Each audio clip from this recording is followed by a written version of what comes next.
This is the new S560.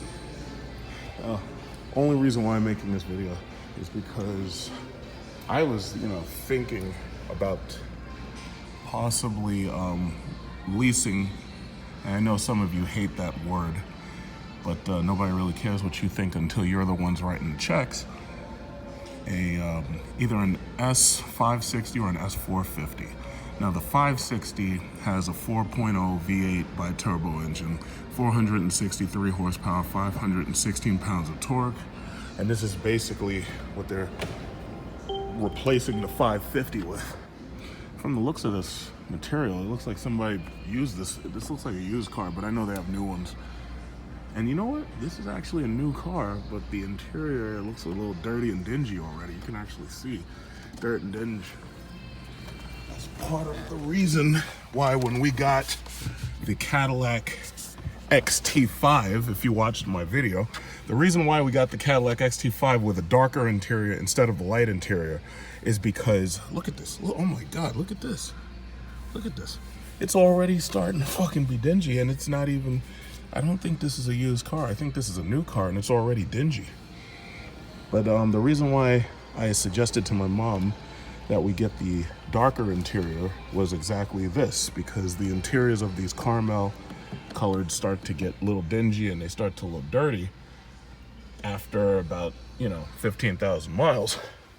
And the thing about it is, instead of keeping this XT5 for 2 years, she's going to be keeping it for 4. So the thing about it is, I want it to look as good as possible for as long as possible. I don't want it to look dirty. Now, I've said it before and I'll say it again. I said it while we were at Audi, and I did a video to explain the differences between the newest BMW 7 and the newest S-Class. This car is absolutely unchallenged when it comes to space. There's like nothing bigger than this until you step into like a SUV of some type. Look, like I can literally lay out in this car. Like, it's ridiculous. Look how much freaking leg space. And that's when I'm just, sitting back. This car has a ridiculous amount of interior space. Now, the beautiful thing about it is the W222 has been on the market for a while. So they have lease deals on these things. You can lease these things as low as $1,100 a month, depending upon what trim you get. But I think pretty much everybody has seen enough YouTube videos, and I think everybody has seen enough Mo vlogs, and I think everybody has seen enough vehicle versions to know, just how grand a car like this is. And because of the fact that these things have been on the market so long, you can get a certified pre-owned $60,000, $70,000, $80,000, probably less. You can probably get them for $55,000 with some mileage on them, the 2014, 2015. But I don't buy, what is it called? I don't buy used cars anymore. As far as I'm concerned, I don't care whether I lease or finance. I just want it to be new, because I don't ever want to have to deal with somebody else's problems and shit. And I value my warranties. So if anything goes wrong with a car, I expect that shit to be replaced immediately. Any parts that go wrong, I expect that shit to be fixed immediately. I don't want to hear bullshit. I don't want to hear anything. There's some people who like to buy, used, and they don't mind fixing them up. That's not me.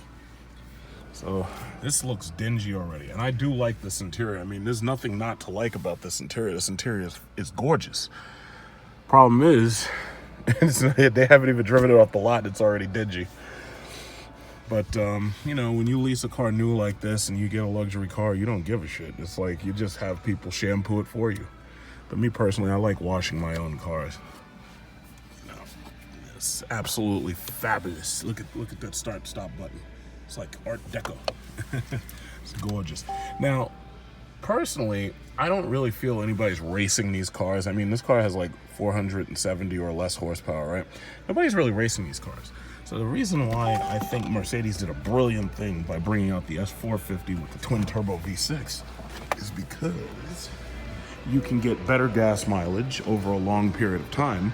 And not only that, the car is actually a little bit cheaper than the S550 was. And you'll never miss it, because the thing about it is most of these cars just sit in traffic anyway. So they want $108,000 for this. This is the S450, 362 horsepower. I'll tell you, and I said this in the video review that I did of the BMW 7 and the S-Class together. My problem with these twin turbo engines is the throttle response on these damn things is horrible. Like when you slam your foot all the way down, they do not move off the line as fast as you expect them to. I expect that as soon as you slam on the throttle, I expect these things to be fast, right off the line. Problem is, that's not how it works. It's like when you push the accelerator down, it moves when it gets goddamn good and ready, and that kind of annoys me. Now, the newer vehicles have the stop and go acceleration, and they have like basic autonomous functions so that you can be stuck in traffic and the damn car will damn near drive itself for you as long as you keep your hand touching the wheel. And usually they have like cameras up here that check your eyes and make sure they have the facial recognition. They make sure you're paying attention to the road. And if you go to sleep or some shit, the car screams at you and it's like, yo, wake the hell up. And then it'll, force you to drive again. So if you buy a luxury car, an interior like this is exactly what you want. This car is unchallenged. When I say big, huge, and fucking fast, this is what I'm talking about. Whether this was fast or not, this thing is big and huge. I mean, it's just gigantic. I mean, look how much space is behind me. When these cars first hit the streets, the W222, they brought the shorter wheelbase version from Germany, and I was disappointed in the rear seat interior. But when they started bringing the American production models, I noticed the space right away, how much more space these had in them. These things are unchallenged when it comes to interior space, absolutely unchallenged. And they're also unchallenged when it comes to elegance.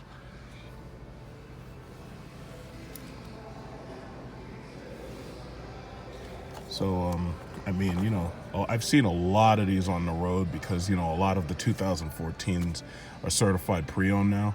So you see a lot of these things everywhere. But I honestly believe this is the best car that money could buy right now, because even Rolls-Royce and Bentley, they don't give you all of this, It's just like I'm arguing with this dude at Audi. Oh, yeah, well, we don't have cooled seats in our cars unless you're buying a package and this, that, and that. Well, okay, fine. But my thing is, in a car that costs $100,000, everything should be fucking standard as far as driver front seat luxury goes. Like, you got cooled seats right here, you got heated seats right there, you can control the other side of the car from right here with that button, you got the memory seats. I already did video reviews on this car already. Hopefully you can go in my videos and you can watch that video, because I think a lot of people didn't even know that I did that review. But I did a nice thorough review on this car, and I was thoroughly happy with it. And I really believe that right now, this is the best car money can buy. And the amazing thing about it is it's only $100,000. So you figure it like this. If you're buying a car and you're keeping it for about 8-10 years or something, when these models first come out, if you buy it right then and there, yeah, you may pay $100,000. So you figure that's maybe about $1,700 a month. But you've got the best car that money can fucking buy. And that right then and there, that lets you know, it's like all you got to do is wait another 8 or 10 years, and then you upgrade to the W224. So when the W223 comes out, I would probably consider going for one of those, because you already know what it's going to cost. But when you're talking about writing checks for a $100,000 car, Jeep doesn't deserve to say that you got to pay them $1,700 for a track car. They just don't. A car like this, yeah, I could see it. But even $1,700 is higher than what one of these cars leases for. These cars you can lease for $1,200 a month. And if I don't do the used cars, but if you got one of these things used, you could get this for about $800 a month, in between $800 and $1,000. But, these things are fabulous. You look at the backseat space of these things. These things are absolutely incredible. There's just nothing that does what this thing does, Look how much space. Now, I didn't readjust the seat. Look how much freaking space was behind me. Big and freaking huge. Look how much space is behind me. It's like driving around a goddamn airplane, The Mercedes S-Class is easily one of the only luxury cars I could ever consider. Now, there also is the BMW 7. Unfortunately, the BMW 7 feels to me like a regular car. You know, it feels like a very high-end version of a regular car. But the Mercedes S-Class, to me, is a very high-end version of a very special car. And that's why I always shill for it. And then there's the GLE. This is a big seller for Mercedes. It's an easier sell than the Mercedes S-Class because this is not $100,000. This is more like, 70 or 80 or something. In fact, I can look at the sticker. But my problem with these cars is the design language of the interior is still stuck with the W221 design language. This is not as nice inside as that S-Class. Like, all these buttons and clutter and shit, I thought they got rid of this. It's like, first of all, what kills me is they still don't give you a touchscreen. And it's like they don't give you a touchscreen, and then they don't give you the new design language just yet. Now, I know eventually, they'll put the new design language in, but I want to touch my music. You remember how Steve Jobs said, the iPod Touch, we could touch our music? Yeah, I want to touch my music. I don't want to have to just use this dial. Now, the dial is cool, but I should be able to use the dial and touch my music. That's called system redundancy. And I would have thought that these people in Germany understood that shit, because even Chrysler got it right. Chrysler got it more right than everybody else. Like, with Uconnect Touch, Chrysler got it 100% perfect. Entertainment system and Uconnect Touch, they put that in the Dart, they put it in the Maseratis, they put it in everything, and it works easier and faster and better and more efficiently than just about every other infotainment system. And I think that sent a lot of infotainment system makers back to the drawing board. So these GLEs, one of my friends has a GLC, one of my neighbors has a new GLE, and they used to have an ML, I believe, the ML class. So the father uses the ML, the daughter uses the GLE. And really nice. I mean, they're very tasteful and nice and everything. With this darker interior, it's not as luxurious as that S-Class over there. But of course, you can get these with a lighter interior too. My problem is the design language. I don't like this design. Furthermore, it's like, again, I feel that you should have heated and cooled seats. And this is the thing that gets me about these German companies selling shit here in America. It's like, how do you buy a car like this and pay this kind of money and stare at fucking blank buttons? Now, Germany they could have said, okay, you know what we're going to do is we're going to design this thing in a way where no matter what trim you get, you're not going to see fucking blank buttons. Like, for instance, it's like 1 and 2. I shouldn't see that shit. I don't want to see blank fucking buttons. That's one thing that bothered me about that Hellcat so much. It's like $70,000 and it didn't come with features that a $50,000 Chrysler 300 came with. I was like, really?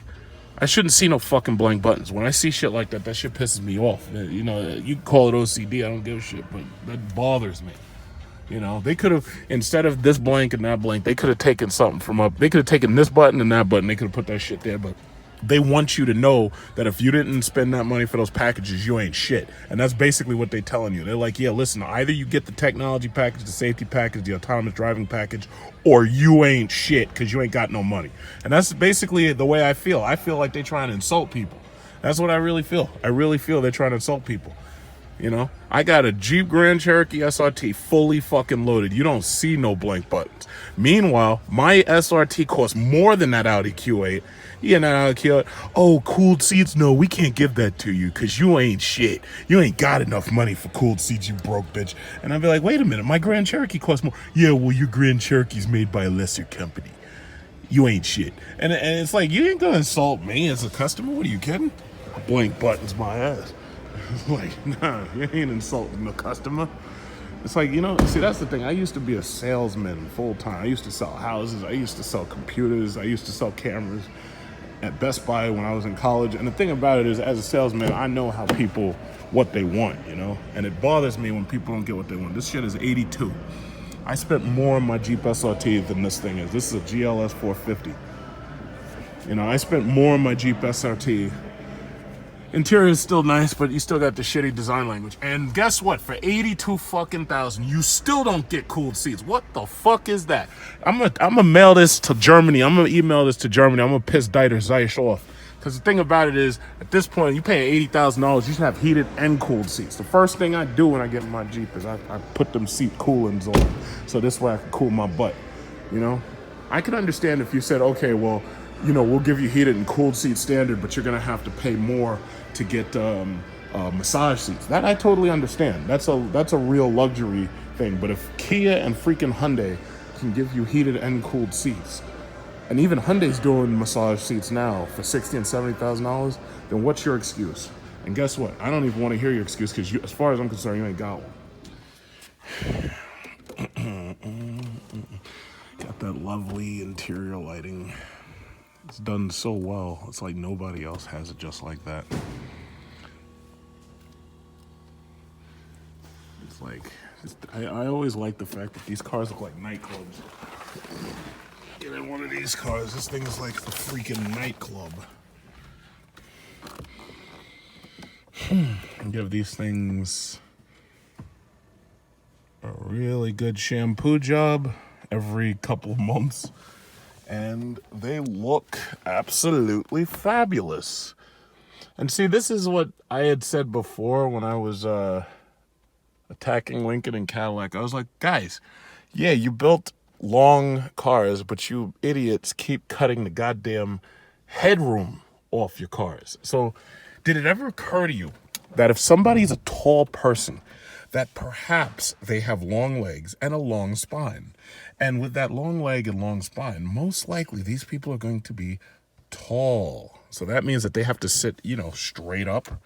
And if they have to sit straight up, then that means that they're not going to have enough headroom if you cut the headroom off. So when you guys are wondering why your cars aren't selling the way you want them to sell, perhaps you should think about the fact that make them fucking bigger. It's just that simple. And if you do what I say, I guarantee you the market will appreciate it. You'll have a couple of these stupid, fake professional reviewers, and I'm not a professional, absolutely not. But you'll have a lot of these stupid, fake professional reviewers who do their little 10-minute capsule reviews, and they drive around in fucking corners, and they drive around the neighborhood for a half hour, and then they talk about how quote-unquote fun to drive your car is, and then they get right back into their piece of shit Volkswagen or their shitty-ass Honda Accord or their crappy Nissan Maxima, and that's all they can afford on a journalist's salary. But if you listen to people like me who actually purchase cars like this, perhaps you'll get better sales, you know? Instead of listening to somebody talk about how well it handles a fucking curve. And, oh, I didn't like it because it oversteered. And it had a bit of understeer.